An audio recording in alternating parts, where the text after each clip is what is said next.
আসসালামু আলাইকুম সবাইকে। কেমন আছেন সবাই? অনেকদিন আপনাদের সঙ্গে কোনো গল্প করা হয় না। সত্যি একটু ব্যস্ত ছিলাম। আর ঈদের মাঝে তো সবাই ব্যস্ত, তাই না? আমি অনেকদিন পরে মায়ের বাড়িতে আজকে এবার ঈদ করতে গেছিলাম। তো মাশাআল্লাহ খুব ভালোভাবে ঈদ কেটেছে।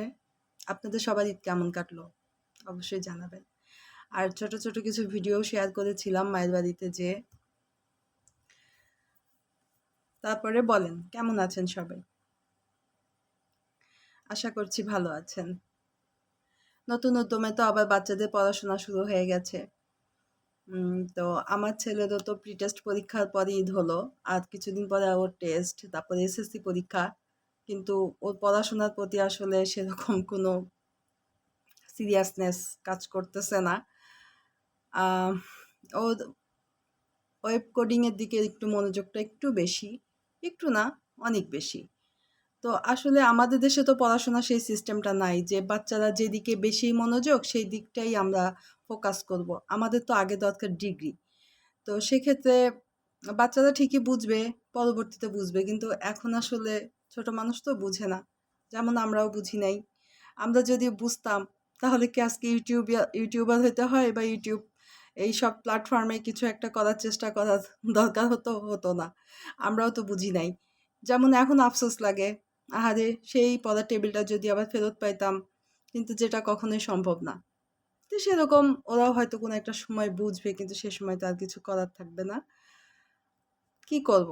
আসলে কিছু বলার নাই। তো একটা গল্প বলি। আজকে আমার পরিচিত একটা আপুর অনেক কথা শুনলাম। তার হাসব্যান্ড খুব ভালো একটা প্রতিষ্ঠানে জব করেন। তো তিনি টোটাল ৩৫,০০০ টাকা স্যালারি পান। তো আজকে আপুকে আমি বললাম যে, "আপু, ভাইয়া তো খুব ভালো একটা স্যালারি পান। তারপরেও আপনি কেন এত কাজ করার জন্য এত মরিয়া হয়ে থাকেন?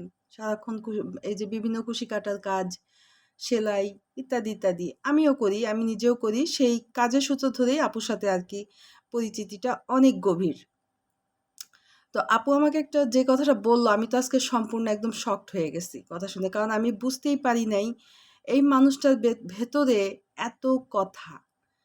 আমরা আসলে মানুষকে দেখে সত্যি বুঝতে পারি না যে কার ভেতরে কতটা চাপা কষ্ট আছে। আমি ওনার কথা শুনে আমি একদম পুরা অবাক হয়ে গেছি যে এই মানুষটা কিভাবে সহ্য করে আছে। ওনার হাসব্যান্ড ইটের ভাটা দিতে গেছিল, সেখানে উনি ধরা খাইছে এবং ওনার আরও ৪টা ফ্রেন্ডের সঙ্গে সেই ফ্রেন্ডরা যার, যার মতো কেটে পড়ছে। উনি সেখানকার অনেক ভর্তুকি এখনো পর্যন্ত উনি দিয়েই যাচ্ছে। এবং এই ৩৫,০০০ টাকা স্যালারির ভেতর থেকে উনি প্রতি মাসে ১৮,০০০ টাকা হচ্ছে ওই পারপাসে তাকে ইন্টারেস্ট দিতে হয়। তাহলে বাচ্চাদের খরচ, বাসা ভাড়া সবকিছু মিলায়ে আর বাকি টাকায় সত্যিই সম্ভব না। কিছু ব্যাকআপ ওই আপাটা দেয়। উনি একটা ছোট স্কুলে জব করেন। মানে সব মিলায়ে যা শুনলাম তাতে আমি তখন মনে হচ্ছিল যে না, আমি অনেক ভালো আছি। অনেক ভালো আছি। অন্তত ওনার মতো ওরকম চাপে আমি নাই। হ্যাঁ, আমিও চাপে আছি। আমার হাসব্যান্ড প্রচুর লোনগ্রস্ত এবং এই ঋণগুলা আদৌ কবে যে সে শোধ করবে আমি জানি না, আদৌ শোধ করতে পারবে কিনা। এবং এর ফলটা ভবিষ্যতে কতদূর পর্যন্ত যে যাবে এটা নিয়েই আমি সত্যি, সত্যি ভীষণ আপসেট হয়ে যাই মাঝে, মাঝে। আমি সত্যি বুঝতে পারি না যে এটা নিয়ে কি করা উচিত।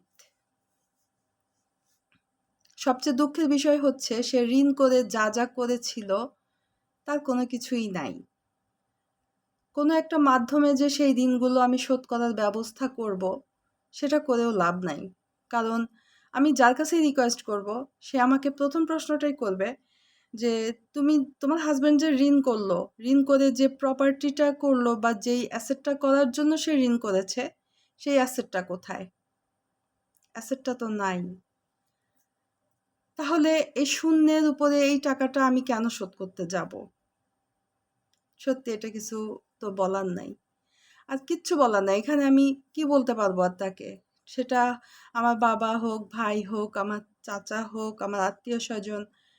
কেউ আসলে এই বিষয়টাতে কখনোই সাপোর্ট করবে না। আমাদের ধর্মে খুব পরিষ্কারভাবে কিন্তু লেখা আছে যে ঋণ করা ভিক্ষা করার সমতুল্য। কেন যে মানুষ এই ঋণগুলো করতে যায়?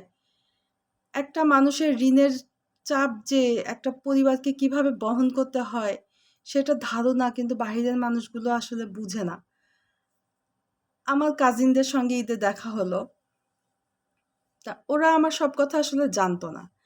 তো ওদের সঙ্গে যখন আমি কিছু, কিছু কথা শেয়ার করলাম এইবার, তখন ওরা আমাকে একটা কথাই বলল যে, "আপু, আমি সবার বড়।" বলল যে, "আপু, আসলে এত সমস্যা তো আমরা কিছুই জানতাম না। আর তোমার এই সমস্যাগুলো না আমরা শুনতেছি, শুধুমাত্র শোনা পর্যন্তই। আমরা কিন্তু উপলব্ধিও করতে পারতেছি না। কারণ এই পরিবেশ, এই পরিস্থিতিটার মধ্যে আমরা নাই। তো আমার সমস্যা কখনো আরেকজন বুঝবে না। আরেকজনের সমস্যাও আমি বুঝবো না। তো আমাদের যার, যার ব্যক্তিগত সমস্যা নিজেদেরকেই ফেস করতে হয়। কিন্তু দিন শেষে না এই বন্ধনগুলো নষ্ট হয়ে যায়। আমার এখন ভয় লাগে কি জানেন? আমার আত্মীয়-স্বজন যেই হোক, কারো কাছে আমি যদি ফোন দিয়ে জিজ্ঞাসা করতে চাই যে, "তুমি কেমন আছো?" তারা ভাবে কি হয়তোবা আমি টাকা চাওয়ার জন্য বোধহয় ফোন দিয়েছি। এটা যে কতটা কষ্টের এটা আসলে বলে বোঝানো যাবে না। আমি কখনো আসলে ভাবি নাই যে আমি এই সোশ্যাল মিডিয়া, এই প্ল্যাটফর্মগুলো আমি কখনো আসবো। কখনোই ভাবি নাই। শখের বশে ২-১ টা ছবি আপলোড করা, একটু ছোটখাটো ভিডিও তৈরি করা, এগুলোই আমার কাজ ছিল।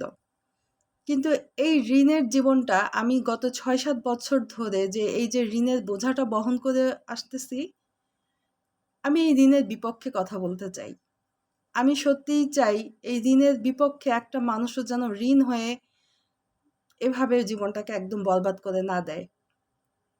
যেই ঋণ রাতে শান্তিতে ঘুমাইতে দেয় না, যেই ঋণ পরিবারের সম্পর্কগুলা নষ্ট করে দেয়, এমন ঋণ করে, সম্পদ করে লাভটা কি? এর থেকে খুব ছোট কাজ করে সংসার চালানোটা কি ভালো না? প্রয়োজনে রাস্তায় সিঙ্গারা বিক্রি করাও তো অনেক ভালো, অনেক সম্মানের। একটা ঋণগ্রস্ত মানুষকে কিন্তু কেউ কখনো সম্মান দেয় না। এই জিনিসটা আসলে যারা ঋণ করে না তারা বুঝতেই চায় না। ঋণ তো ঘরের কর্তা করে, তাই না? কিন্তু অপমানিত কে হয় জানেন? কর্ত্রী হয়। কারণ মানুষ তো তাকে চিনে না। মানুষ চিনে তার ওয়াইফকে। আবার দেখেন এনজিও গুলো ওয়াইফের সিগনেচার ছাড়া লোনই দেয় না। তাহলে বলেন, দিন শেষে কিন্তু ওই ওয়াইফের বাবার বাড়িতে যায়। এরকম মানে এমন একটা ঝামেলা তৈরি হয়। একটা খুব নোংরা কথা বলি। প্লিজ কেউ কিছু মনে করবেন না। একবার আমার হাসব্যান্ডের একটা এনজিওর টাকা দিতে কিছুদিন ধরেন ৭ তারিখ বা ১০ তারিখ এরকম তারিখ ছিল। সেক্ষেত্রে ৫ দিন বা ৭ দিন একটু লেট হয়ে গেছে। তো সেই ভদ্রলোক আমাকে ফোন দিয়ে বলেছিল, "আপা, টাকাটা না হয় কয়দিন পরেই দেন। একটু দেখা করলেই তো পারেন।" আমি সেদিন খুব কাঁদছিলাম, হ্যাঁ? খুব কাঁদছিলাম। কথাটা এখনো মনে পড়লে আমার ভেতরটাই কেঁপে ওঠে। যে ঋণ করছে আমার হাসব্যান্ড, দেখা করতে বলতেছে আমাকে। এই যে পোস্টমার্টেম গুলা না, এই আত্মার এই পোস্টমার্টেম গুলা কেউ বুঝে না। সবাই তো বলে যে তুমি ঋণ দিছো কেন, ঋণ দিছো কেন? কেন তুমি সিগনেচার করতে গেছো? তুমি সিগনেচার না করলে তো ঋণ তুলতে পারতো না। এগুলো তো বলা খুব সহজ। কিন্তু একটা পরিবারের ভেতরে যে কত রকমের যুদ্ধ চলে, এগুলো কি মানুষ বুঝে? বুঝে না। এগুলো যদি বুঝতো তাহলে রেমিরা কখনো আত্মহত্যা করতো না। বাংলাদেশের প্রতিটা ঘরে, ঘরে অনেক রেমি আছে। অনেক।